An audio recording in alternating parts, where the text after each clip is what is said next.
विभीषण महाराज रावण के दरबार में उपस्थित हुए और साधु की तो सबसे बड़ी बात ये है कि जब बात करेगा नीति सम्मत बात करेगा। एक अभी जब राम मंदिर बन रहा था तो आपस में लोग झगड़ रहे थे कि ये होना चाहिए वो होना चाहिए, और कोई कहता है कि उन्होंने ये गलती करी, इसने ये गलती करी। ये गलती कुछ नहीं है, लेकिन जिन लोगों ने बहुत सुंदर जवाब दिया वो कौन से बागेश्वर धाम महाराज ने और उनने, कि भाई हम जो कुछ कहते हैं वो सनातन पद्धति की बात करते हैं, कि जो सनातन पद्धति है उसी के अनुसार होना चाहिए।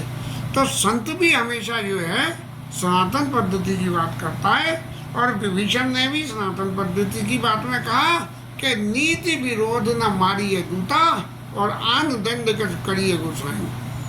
कोई दूसरा दंड दे दो लेकिन दूत को मारना उचित नहीं है। अब विभीषण महाराज तो बराबर ये कहते रहे कि रावण महाराज, राम जी जो है साक्षात ब्रह्म है और उनसे बैर करने से पूरा नहीं पड़ेगा। लेकिन रावण महाराज यदि जरा भी अपने मन की बात विभीषण के सामने ये रखते क्या, देखो भजन तो हो ही है, भजन हो ही है, भजन न तामस दिया और मन कर्म वचन मंत्र दृढ़ एहा, ऐसा मन में विचार करके और मारीच के पास गया। अगर यही बात बड़ा भाई छोटे भाई के सामने ये कह दे कि भाई मेरे से भजन तो होगा नहीं, मैं इसलिए ऐसा कर रहा हूँ, तो विभीषण रावण को छोड़ के शायद नहीं जाते।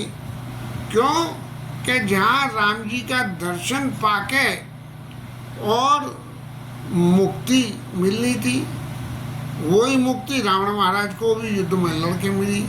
तो विभीषण महाराज निश्चित रूप से सोचते कि भजन तो राम जी का करने से मुक्ति मिलेगी, दर्शन राम जी का करने से मुक्ति मिलेगी। तब ये रावण महाराज जो कुछ कह रहे हैं ये नीति सम्मत बात ही तो कह रहे हैं कि हो ही है भजन न तामस दिया, तो फिर इनका संग छोड़ने की क्या जरूरत है। अब इस व्यवहार जगत में हमें कि दो भाइयों के बीच में ये नीति सम्मत बातों पे कोई नई बातें बनती हैं, मन में फर्क तभी वहाँ शुरू हो जाता है और भाई लोग अलग हो जाते हैं। यहाँ भी ऐसा ही हुआ। अब जब रावण के दरबारियों ने माल्य बनते थे झट निशाचर रावण माता पिता मंत्रीवर, वो एक बड़े बूढ़े लोग हर सभा में बड़ी बूढ़े का होना बहुत जरूरी है, क्योंकि बड़ा बूढ़ा नीति सम्मत बात करेगा, उसके पास में तजुर्बा होता है। लेकिन जो लोग क्या नाम है नीति सम्मत बात नहीं करते हैं, तो नई पौध जो है वो उन सब बातों को, नीति सम्मत बातों को गलत समझती है। अब हम प्रत्यक्ष में अपने घर में देखते हैं कि बूढ़े बूढ़े बंदर आते हैं जाते हैं चलते हैं, जो खाने को मिलता है खाते हैं, नहीं चले जाते हैं। लेकिन उनके संग जो नई पौध आती है बंदरों की, वो उधम करती है, कूदती उछलती है, तोड़ती है, फोड़ती है। तब जो है हमें उन्हें दंड देना पड़ता है, फिर बूढ़े घुर्राते हैं, फिर हमें बूढ़ों को भी दंड देना पड़ता है। तो इस तरह से रावण ने, जब माल्यवंत ने रावण को कहा तात अनुज तब नीति विभूषण सोर धरव जो कहते विभीषण, तब जो है रावण महाराज को तो गुस्सा आ गया, लेकिन उनसे भी नहीं ये कहा। और रावण ने यहाँ तक कह दिया कि बूढ़ भयो न तो मरते हूँ तो ही, अब जन कब नहीं, अब जन कबू मुँह दिखावा ही मोही, अब कभी मेरे सामने भी मत पड़ना। तुम जो है रिपोर्ट कर दो दूर न कहीं यहाँ को। ये माल्यवंत और विभीषण दोनों मिलकर मेरे दुश्मन का जो है गुणगान कर रहे हैं, इसलिए इन्हें बात करो। लेकिन माल्यवंत तो जो है जानते थे भगवान की कृपा पात्र थे, और वो तो चले गए वहाँ से उठ के और अपने घर चले गए। बोले कि रावण महाराज तो कहना मानेंगे नहीं, इसलिए कुछ भी मूड़ मारना बेकार है। लेकिन संत की बड़ाई क्या है, संत की सबसे बड़ी बड़ाई क्या है, उमा संत के यही बड़ाई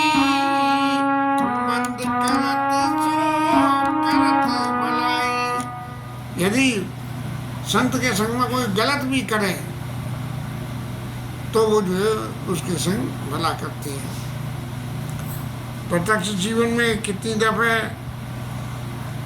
मेरे सामने भी ऐसा मौका आया कि जहाँ किसी गलत बात के लिए मन में बड़ा क्रोध और बड़ा ऐसा कि भाई इसने ऐसा कराया तो तुम इसे दंड दो, लेकिन तुरंत चित्त में विश्राम तब आ गया। बोले कि तुम जिस एज ग्रुप में हो, बूढ़ों की एज ग्रुप में, इस एज ग्रुप में इस टाइप के काम करना तुम्हारे लिए उचित नहीं है, इसलिए शांति भाव बनाए रखो। और मैंने उन बातों से बड़ा सुख पाया। माल्या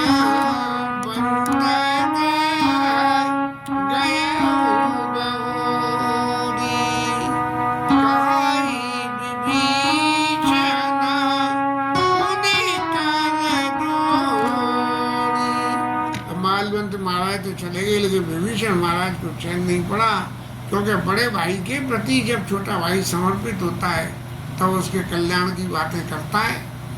मेरे तो प्रत्यक्ष जीवन का तजुर्बा है कि कितनी कितनी बातें मैंने अपने बड़े भाई के संग करी, लेकिन नतीजा कुछ नहीं हुआ। बिल्कुल रावण जैसा ही हाल हो गया कि मुझे भी बड़े भाई को छोड़ना पड़ा।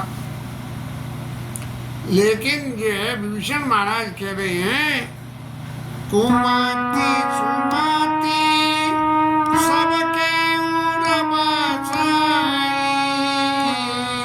नाथ पुराण निगम सिकाई, जात सुमति तो संपत्ति नाना, जात कुमति तो विपत्ति निधाना।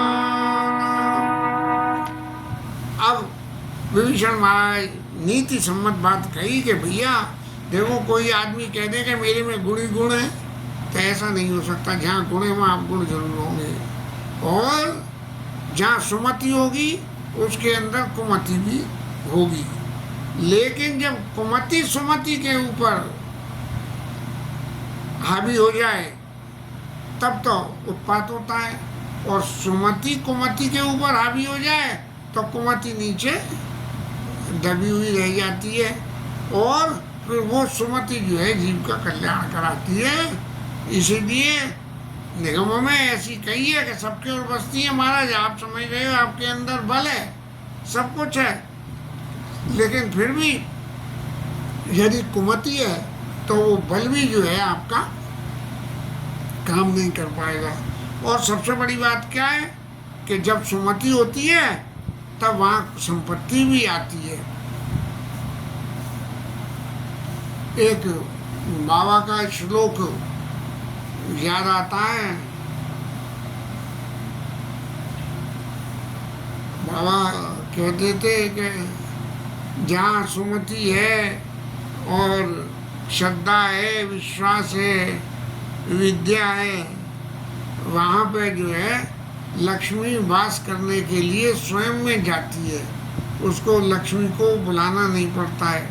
अब यहाँ जो आजकल देख रहे हैं कि जितने आदमियों के पास में कुछ नहीं था उनके पास बहुत कुछ हो गया, उसका कारण ही ये है।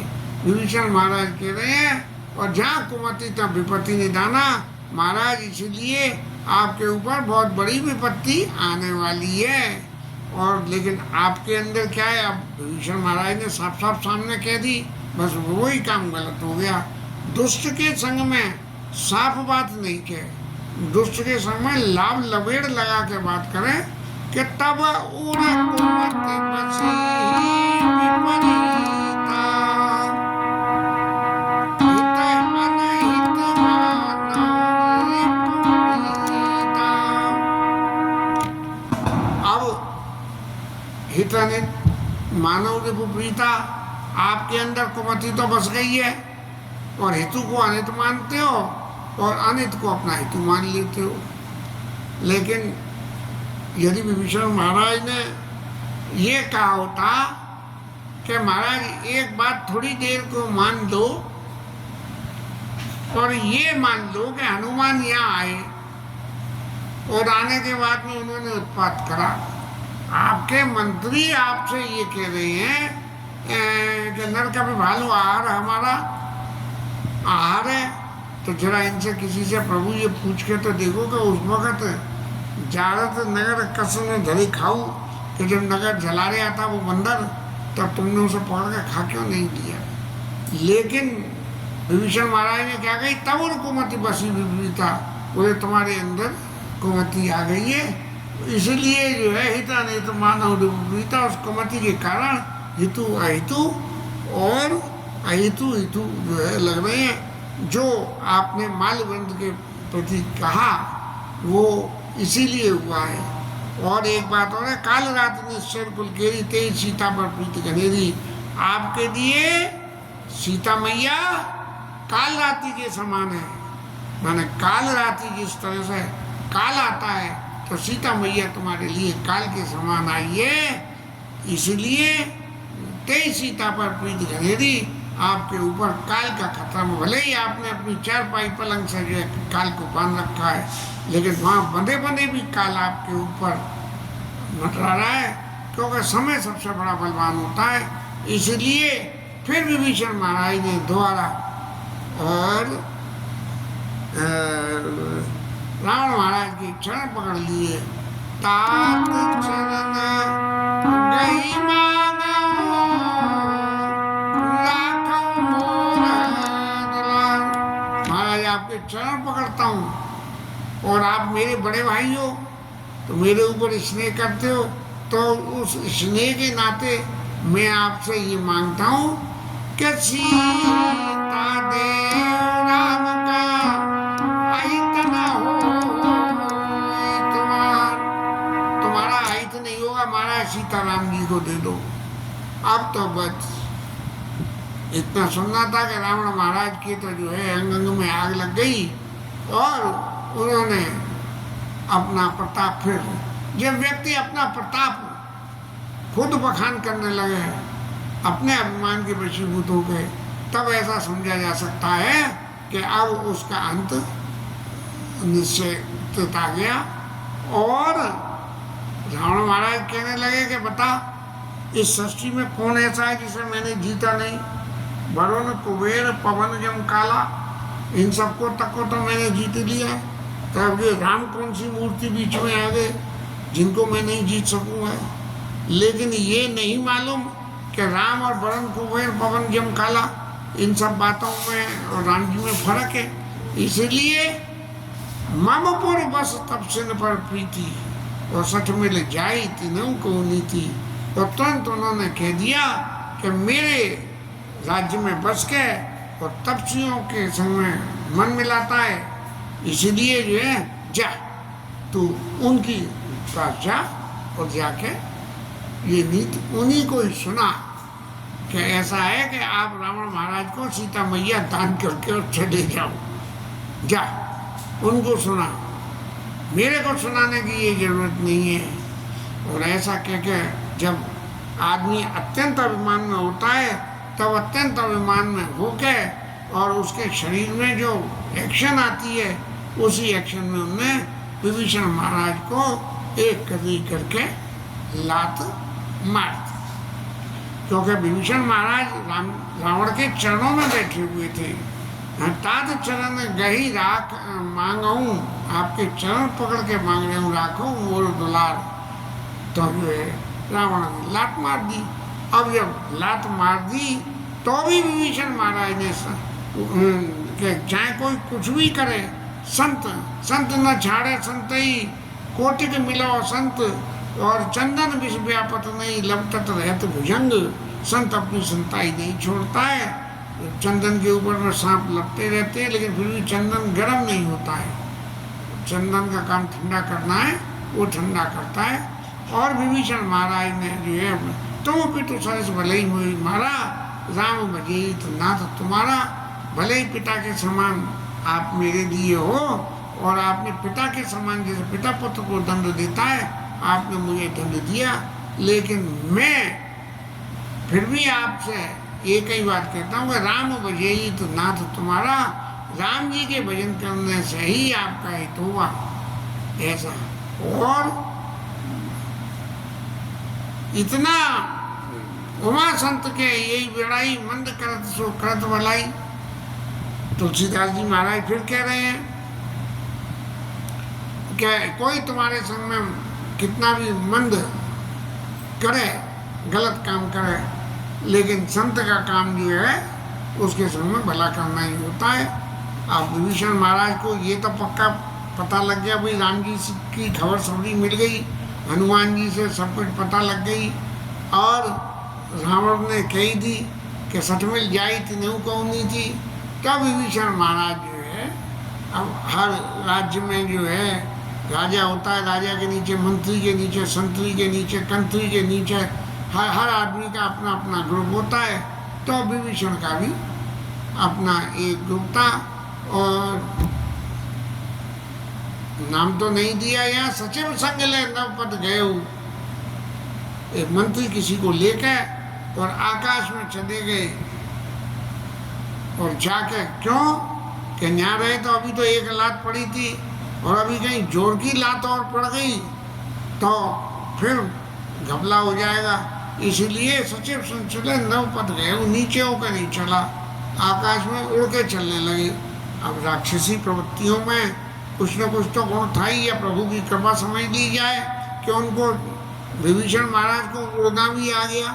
और नवपथ गए और सकल सभी सुनाई कहता सब लोगों के सामने इस बात की गवाही पैदा कर दी कि राम सत्य संकल्प प्रभु सभा काल वस्तुर में रघुवीर शरण अब जाऊं दीन को। अरे रावण महाराज, आपकी पूरी सभा समेत आप समेत सब लोग काल के वशीभूत हो गए हैं, इसलिए मैं तो राम जी की शरण में जा रहा हूँ, पीछे को मुझे कोई भला बुरा मत कहना। ये विभीषण महाराज तो वहाँ से चले गए, लेकिन गोस्वामी जी को कहना आयुहीन भई सुख तवई, सारे सबकी आयु की काउंट डाउन शुरू हो गई। साधु अवज्ञा तुरंत वाणी कर कल्याण अखिल के हानि। साधु की अवज्ञा होने से, साधु का अपमान होने से, जो अपमान करता है उसका तो कल्याण हो जाता है, लेकिन इस संसार की हानि होती है, क्योंकि साधु जो है हमेशा कल्याण की बात करता है।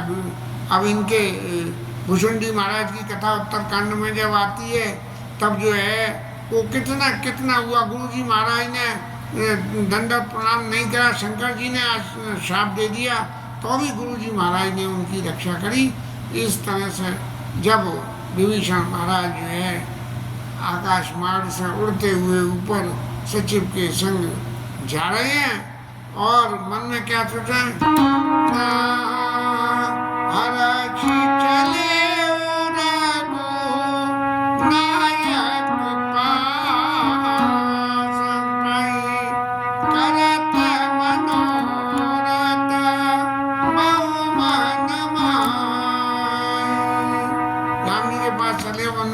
करते जा रहे हैं। जैसे वो मारीच मामा कर रहे थे कि मम पाछे धरे धावत धरे सरासन बान, और छिन छिन प्रभु ही बिलो किया हूँ धन्य ने मोही सन आन। मेरे पीछे धनुष बाण लेके भाग रहे होंगे और मैं आगे आगे भाग रहा हूँगा, और पीछे पीछे मुड़ मुड़ के उनके दर्शन कर रहा हूँगा। तो जो है मारीच की सदगति हो गई। ऐसे ही विभीषण महाराज भी कह रहे हैं कि करत मनोरथ भगवान माई। क्या मनोरथ कर रहे हैं कि देखी चरण जल जाता शीतल सुभगा भगत सुख दाता। अब मैं भगवान के उन चरणों का ध्यान करते हुए कह रहे हैं कि मैं जो अब तक जिनके चरणों का ध्यान करता रहा, आज मैं उनके प्रत्यक्ष में जाके दर्शन करूँगा, और उनके चरणों के गुणों का वर्णन करते हुए मन में सोच रहे हैं, अरे उनके चरणों को जो है गौतम ऋषि की पत्नी कर गई, दंडक वन पवित्र हो गया, जनक स्वतः जानकी मैया उनके चरणों का ध्यान करके राम जी जो है जैसे मृग के पीछे भागे उसमें मगन हो गई, और शंकर जी महाराज के हृदय में ही विराजमान करते हैं भगवान के वो चरण। तो मैं भी आज उनकी गिनती में आके आओ भाग्य में देखूं तो ही मैं उन्हीं चरणों का दर्शन करूंगा, और फिर जो है भगवान की लीलाओं का ध्यान, क्योंकि ये उसके प्रताप भानु के मंत्री थे और नीति की बात वहाँ भी करते थे, नीति की बात यहाँ भी करते थे। तो उन्हें फिर भगवान की उस लीला का ये ध्यान आया कि हर उरस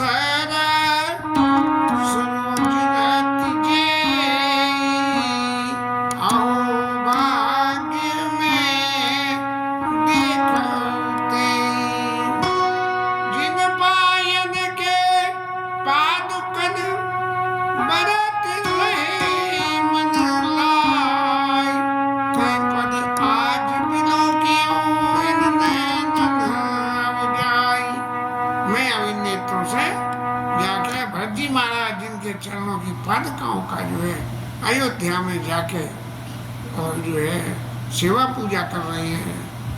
व्रत रहे मन लाई ते पदाज बिलो क्यों इन नैनन अब जाई। अब इस तरह से क्योंकि हनुमान जी महाराज आके सबकी कथा तो सुना गए थे विभीषण को कि कैसे कैसे राम जी वन में आए हैं और उसके बाद में क्या क्या हो रहा है। इस तरह से मन में अपने विचार करते करते गए और सुग्रीव महाराज जो है वो विभीषण महाराज समुद्र के उस पार लंका से इस पार समुद्र में जहाँ राम जी थे वहां आ गए। इसीलिए वहां से वायु मार्ग से चले, धरती पे नहीं चले। अब जब विभीषण को बंदरों ने आता देखा तो उनमें शुभा हो गया कि भाई ये यहाँ कहाँ से आया, यहाँ और तो कोई आ नहीं सकता है, सिर्फ राक्षसी माया ही आ सकती है। तब जो है उन्होंने जाके इनसे पूछा और पूछ के उन्हें पकड़ के बिठा लिया, जैसे जासूस पाकिस्तान बिठा लेता है ऐसे उन्हें बिठा लिया और बिठा के राम जी के पास जाके उन्होंने कहा कि महाराज रावण का भाई आपसे मिलने आया है। अब भगवान के लिए तो कोई बड़ी बात नहीं थी, क्योंकि भगवान तो सभी बातों को जानते हैं, वो सब कुछ उनके आंखों के सामने। उन्हें ये मालूम है कि इसके बाद भी क्या लीला होगी, भूत भविष्य वर्तमान तीनों के जान के कारण। लेकिन बंदरों को तो नहीं है और उनके मंत्री संतरियों को नहीं है, तो वो लोग तो ये कह रहे हैं कि महाराज राक्षस है और माया भी हो सकता है, राक्षस माया भी हो, इसमें कोई भ्रम होने की कोई गुंजाइश नहीं है कि माया भी नहीं है, माया भी होगा। और माया के वशीभूत होगा किस तरह से आया, और बिल्कुल जो हो सकता होगा कि जब हम वहां से उठ के यहाँ तक आ गए हैं तो बोले हमारा आगे का क्या प्रोग्राम है, हम किस तरह से रावण से युद्ध करेंगे, उसकी नीतियों का जायजा लेने आया हो। इसीलिए सुग्रीव महाराज तो हमेशा संदेहास्पद है। जब राम जी को आते देखा था तब भी संदेह हुआ, जब हनुमान जी पीठ पे बिठा के ला रहे थे तब भी हुआ कि करिए मेरी मोर संग में एक प्रीति, क्या ये मेरे संग मित्रता करेंगे। और तो और सही, अब जब विभीषण महाराज आए तो इन पे भी हो गया। और वेद हमारे लेने सत्यावा राखिए बांधी मोही यस भावा। महाराज देखो सीधी सी बात है, हम आपके जो है बंदरी सेना के जो है सेनापति हैं, इसलिए मेरी यदि मन की बात पूछते हो तो उस राक्षस राज विभीषण को जो है बांध के रखना चाहिए, ऐसे नहीं आ जाना चाहिए कि सीधे आ जाए यहाँ के अपनी माया फैलावे और कोई भी उद्यम हो। लेकिन राम जी महाराज तो उनकी नीति, उनकी प्रीति, उनकी रीति, ये सब चीज़ें जो है अलग ही अलग होती हैं। तो इन्होंने कहा राम जी महाराज ने कि सुग्रीव महाराज आपने नीति तो सही कही, लेकिन वो मेरे पास आप कह रहे हो कि भेद लेने आया, तो वो भेद लेने नहीं आया है, वो मेरी शरण लेने आया है। मम परम शरणागत है हरि, रावण ने एक लात मारी है तो उसकी बुद्धि ठिकाने आ गई। जब तक रावण की लात नहीं पड़ी थी, जब तक संसार की लात नहीं पड़ती है, तब तक जीव भगवंत की तरफ जो है डाइवर्ट नहीं होता है। अब संसार की लात पड़ गई विभीषण में, तब मेरी तरफ डाइवर्ट होकर मेरी शरण लेने के लिए आया है। तब राम जी की इस बात को सुन के हनुमान जी महाराज तो परम प्रसन्न हो गए। बोले क्या देखो, मैं वहाँ गया था तो लंका वासियों की लात पड़ी थी मेरे में, अब वो समय आ गया कि लंकावासी आया है और उस पे भी लात, लंकावासी पे भी लात पड़ी, तो वो भी भगवान की शरण में आ गया। सुने प्रभु बच्चन हर्ष हनुमाना, शरणागत वत्सल भगवाना। हनुमान जी ने देखो भगवान कितने शरणागत वत्सल हैं, कोई शरण लेने आ जाए बिना उसका पिछला रिकॉर्ड कॉन्फिडेंशियल फाइल देखे उसके और फौरन उसे शरण जाते हैं। इसलिए राम जी महाराज ने कही कि देखो बमपन शरणागत भयहारी मेरी शरण में आया है, इसलिए। लेकिन आप कह रहे हो कि उसको बांध को रखना चाहिए, तो मैं एक बात कहता हूँ, शरणागत कहोगे तजई निज अनैत अनुमान, तेना पामर पाप में तिन्हि बिलोक दान। अब राम जी महाराज कह रहे हैं कि जो शरण में आए हुए का परित्याग कर दे, चाहे वो किसी भी भाव से आया हो, उसके ऊपर चौकसी रखे, सब कुछ रखे, लेकिन परित्याग नहीं करना चाहिए। ऐसे लोगों को देखने में भी नुकसान होता है। तब जो है राम जी महाराज ने अपनी नीति की बात कही कि कोटि विप्र पद लागे जाऊ आयु शरण तजऊ नहीं ताऊ, करोड़ों ब्राह्मणों का पद भी लगाओ, यदि वो मेरे समझ में मेरी शरण में आ जाए तो भी मैं उसका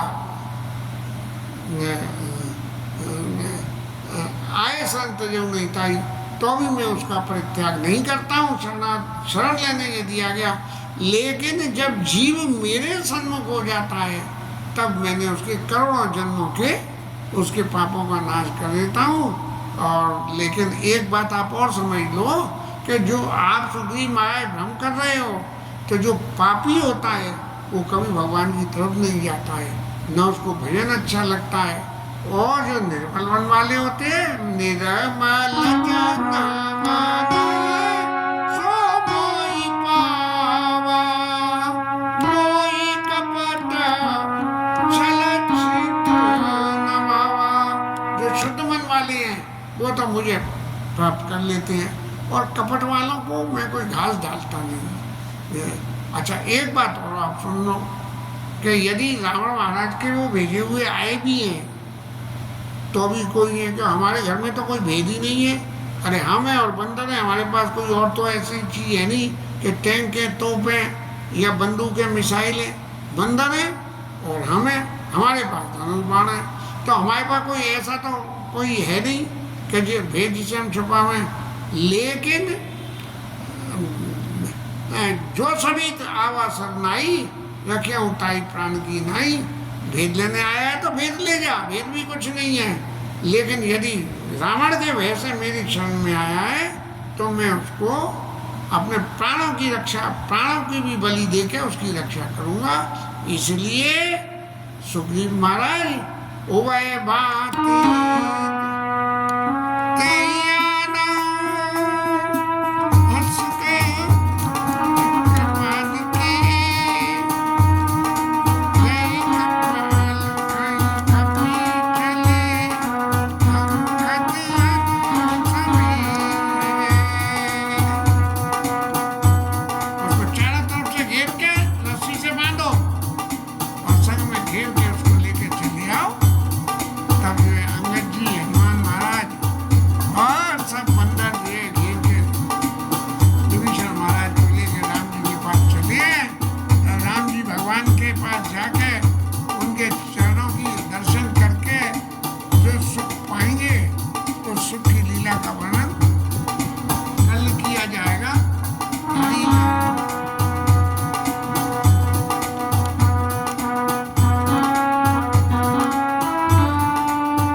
श्री राधाकरण की जय, श्री राधा रानी की जय। जय जय श्री राम।